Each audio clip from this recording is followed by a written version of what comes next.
So, how can I help you? How about this high concept episodic drama? Is that portending the future? Are we going to see more of this like The Player? Look, I think what happened is that we were all procedural, and then we got really excited about serialization, and like all American television, they went totally all the way one way. And we're kind of just balancing it back out. You know, and I learned to write comics from Keith Giffen, and he always taught me, like, you know, not continuity, but coherence. Like, you don't have to make sure you see every single episode, but when you bomb in, you understand what's going on. And like I said, after the screening, if you just want to show up and see the biggest, most badass, high-concept show of the week, great, you're there. But if you pay attention and you start seeing the hints, and we actually dropped a giant hint to how old the game is right in the middle of the pilot, in the line of charities, and how old it is, and how they figured out how to do what they're doing. It's right there. It's like they've got a spotlight on it. I missed that. You know, if you pay attention over that season, we want you to be able to figure it out just a little bit ahead of us. You know, we want the audience engaged to go like, oh wait, they're not pulling this out of their ass. I mean, predictive policing exists. The character that Charity Wakefield's playing, Cassandra, is really just Jessica Chastain's character in Zero Dark 30 if she'd broken back. You know, we do profiling, we do predictive stuff, we have people whose job it is. The House's edges, they have the best data in the world because they were there when they built the infrastructure. And they're not hacking. She doesn't have to go, oh, look, I'm hacking. They just have all the passwords. But one of the fun themes of the show is, you know, data is not information, is not knowledge. And she can get you all the data you want. It's up to Alex to figure out what to do with it and then figure out how to use that to stop the crime of the week. But yeah, a lot of the fun for me is I want a show where it's like, you know, and even on Leverage, we call them The Job, right? This show is a great degree. I want people to go, it was the one where they X, you know, much like X-Files. It was the one where they, you know, the one with the fluke monster, the one where Mr. X gets shot. You know, I want that standalone quality for each week.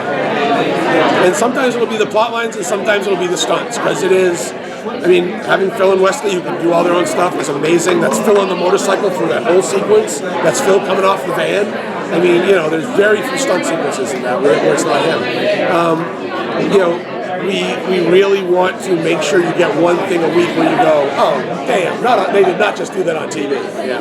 And we've got Michael Bassett, who directed Strike Back, coming in for the first episode. So, you know what they've done on no budget. Imagine what they can do on a network budget.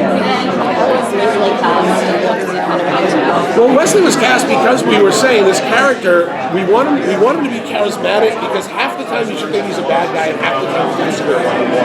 And he has a history. He's not just some dude in a suit. He walks amongst the most powerful people in the world, and they're kind of terrified of him. And we kept coming back to, you know, like that presence, that menace that looks good in a suit, like the way Wesley Snipes used to play these guys in the night action. And finally somebody said, we can call Wesley. And what we didn't know is he's a giant Blacklist fan. Like, he is a giant fanboy Blacklist fan. And so when we called him, he was like, oh, the Blacklist guys, yeah, I'm thinking about TV now because I love the show. And then he came in and we explained him the whole history of the character. We explained Mr. Johnson is a member of a very powerful organization with a very weird structure. It's not settled. They don't settle stuff with like memos and shit.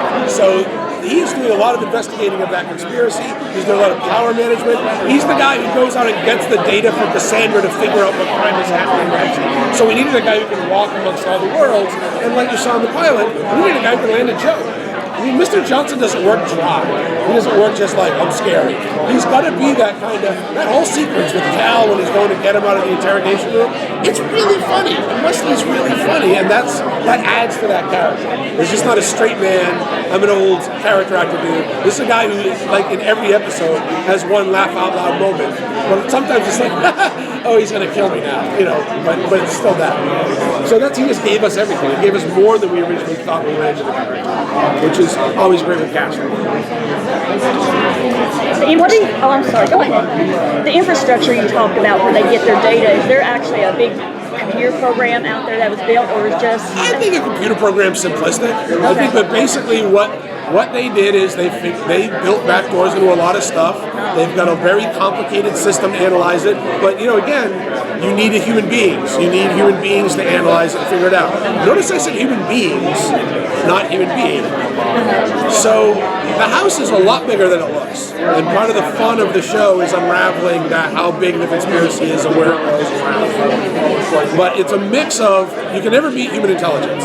So, you know, you'll have episodes where Mr. Johnson goes someplace because he hears something hinky's going on, half charms and half kicks ass his way in, and when he gets the data, he gives it back to Cassandra, and she's like, oh, that money went there, that guy took that, he's come to America, I know what that means.